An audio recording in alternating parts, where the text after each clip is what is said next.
Welcome. I'm Leslie Canham. I'm Mary Gavoni. I'm Linda Harvey.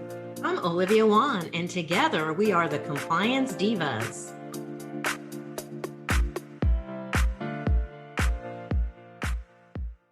Hi, my name is Olivia Wan, and I'm with the Compliance Divas. We bring clarity and simplicity to compliance by navigating regulatory compliance to keep you on course. Please subscribe to the Compliance Divas podcast through your favorite podcast channel or on our website, thecompliancedivas.com. Any resources we mention during our podcast can be found on thecompliancedivas.com. Please be sure to submit your questions to support@thecompliancedivas.com. So for today's discussion, we were focusing attention on infection control practices and other related safety issues for radiography. All of the divas serve as consultants and go on site and work with dental practices, and we commonly see some areas of broken links as it relates to infection control as well as safety when using radiographic equipment. For example, surfaces could be contaminated, barriers may not be used correctly, and other issues. So I'd love to talk to Mary Gavoni for a few minutes and get her input about these issues, particularly step-by-step instructions when taking radiographs. Mary. Thanks, Olivia. When we think about infection control and prevention in radiography, many people don't necessarily associate a high level of cross-contamination because we're hopefully not dealing with any blood. We're dealing with saliva and we're not using hand pieces and creating aerosols. But yet there are many infectious diseases that can be transmitted through saliva. So we need to make sure that we're following good infection control protocols. So my first recommendation is always make sure that if you're using position indicator devices, that you are using ones that are heat tolerant. They can be heat sterilized so that you're not wiping them down with a disinfectant after you've used them. That's not appropriate because part of that device goes in the mouth, and that you're not having to use a high level disinfectant, or as we used to call it, cold sterile for those devices. We want them heat sterilized and packaged so they stay in the packages until they're used. The next thing, from not only an efficiency standpoint, but an infection control and prevention standpoint, is when you know you're going to do a radiographic procedure like an FMX, then set up everything ahead of time that you're going to need, whether you need your digital sensors, you might need more than one size or type. If you're using phosphor plates, make sure that you have them ready inside their barriers. If you're using analog film, the old-fashioned X-ray film, you can put those film packets inside barriers to help protect them from cross-contamination. But what you want to do is have everything you need, including a lead apron and all the supplies, out and ready so that you don't have to go into drawers because you might be forgetting about, that your gloves are contaminated and you're in a hurry to try to get something and reach in and contaminate something. So get your barriers ready.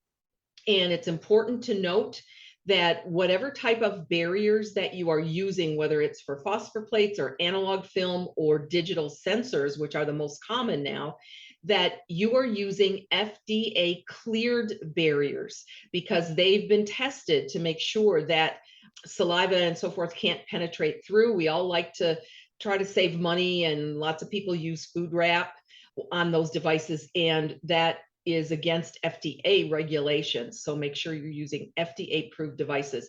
And that same thing applies to barriers that you use on equipment. So if you put a barrier on your switch when you're exposing the x-rays, if you're putting barriers on your chairs, your light handles, all those need to be FDA cleared barriers and purchased through your dental supplier. Now, unfortunately, they may be a little more pricey than going to Costco and buying the food wrap, but you need to be in compliance with those. And then we need to consider PPE for what our dental healthcare workers are wearing for exposing radiographs. So you absolutely need to have exam gloves, and you should be wearing a face mask. And because we know there can be, as the divas call it, the saliva spurt from the lingual saliva gland when you're taking intraoral radiographs, we want to make sure that we are wearing our gown or jacket and that we are wearing eye protection just to protect yourselves. Again, remember, not only are we still dealing with COVID-19, there's a lot of other infectious diseases that can be spread through saliva.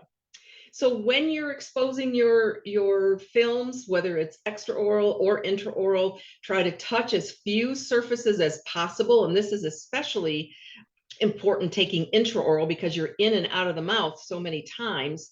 Extraoral is a little easier, but you still have to do some positioning. And keep a container that you can put if you have analog films or you have phosphor plates, keep a container handy that you can drop those into.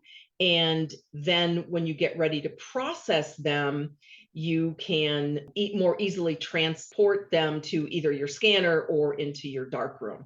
So I think those are some of the key issues with taking radiographs.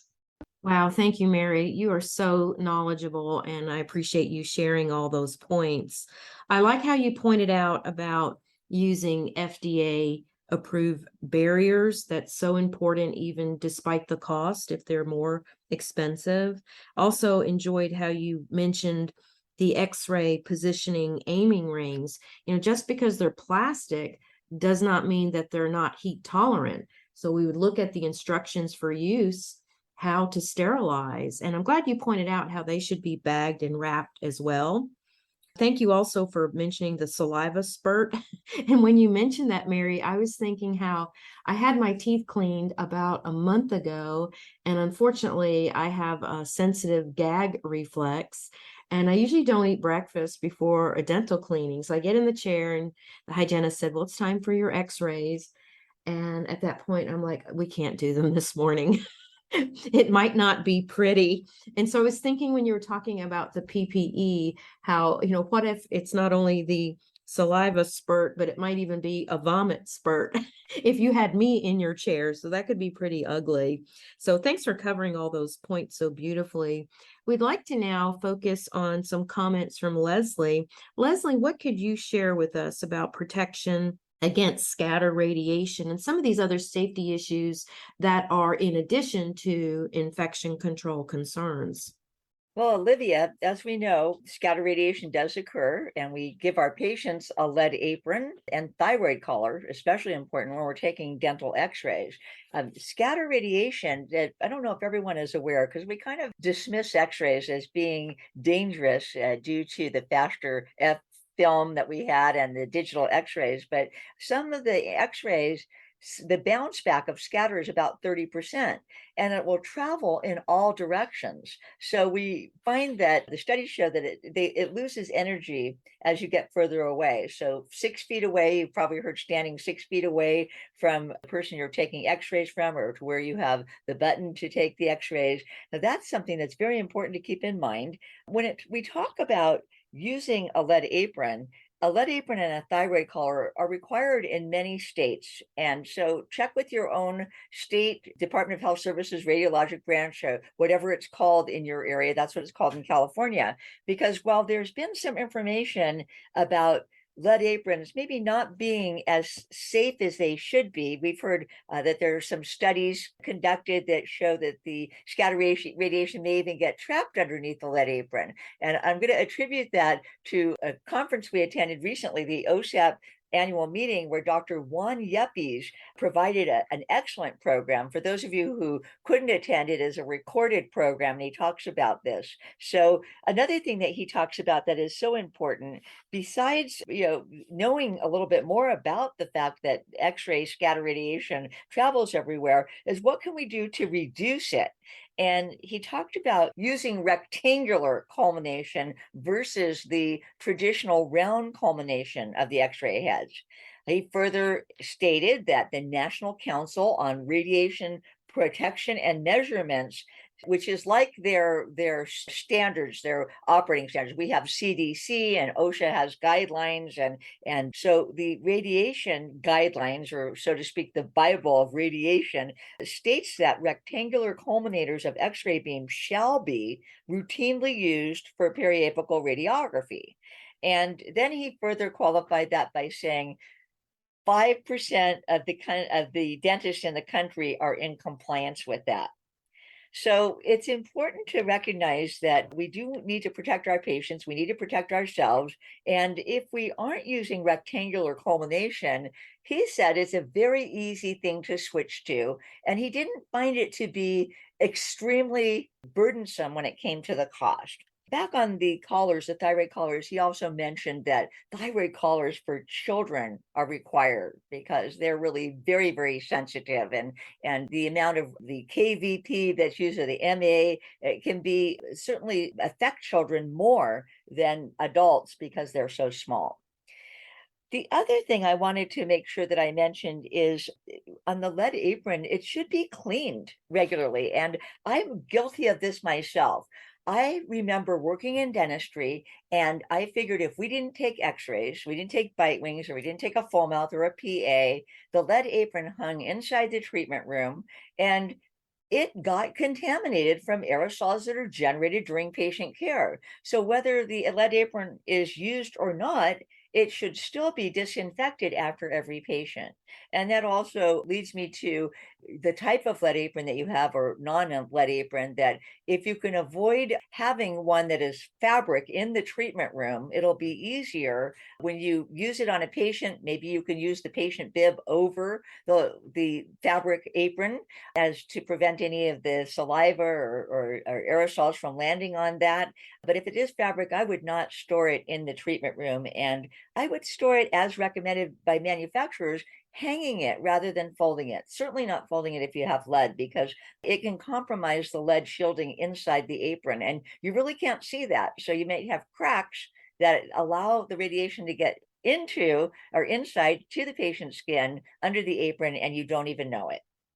Thank you, Leslie. I appreciate what you said about folding the lead aprons. I don't know how many times over the years I've seen folded aprons, and when you hold them up and look at them, you can see the cross in the apron where the lead has deteriorated and is not providing protection. So some really good points on maintaining them and how to minimize scatter radiation. Mary, what can you add to that? Just one quick thing. If you have lead aprons, like Olivia just described, that the lead is so compromised that you need to replace them, you cannot throw them in the trash. You need to recycle them. And so the easiest thing to do is to find a metal recycler in the area where you live, and they will actually buy it from you, and they buy it by weight. So you're not going to get rich, but I always tell people you may get enough to buy some pizzas for lunch or donuts, for the morning break, but you'll get some money back from it. So make sure it's recycled. And if you're still using analog film, you need to recycle those lead films in the lead foil in the film packets. And if you have some sitting around from when you used to use analog films, take that to a metal recycler as well. Great points, Mary. Thank you.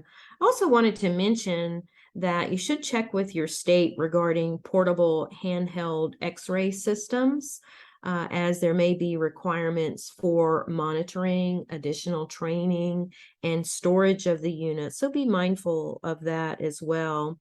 We want to give a shout out to Linda Harvey. She could not join the podcast today. Linda is always a wealth of knowledge, and so we look forward to her return with our next episode. Mary, what can you share with us? Well, I just wanted to share, I knew you were going to do a shout out to Linda.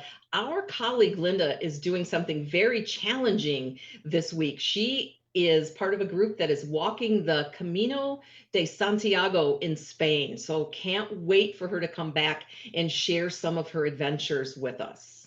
Yes, that's going to be exciting to hear about her adventure. So this has been a great topic for us to look at, how we can contribute to better enhanced infection control practices and be mindful of other issues for safety concerns that relate to radiography. So with that said, we're going to bring this episode to a close. We bring clarity and simplicity to compliance by navigating regulatory compliance to keep you on course. Please submit your questions to support@thecompliancedivas.com. Any resources will be made available on our website. Thanks again. We look forward to seeing you next week.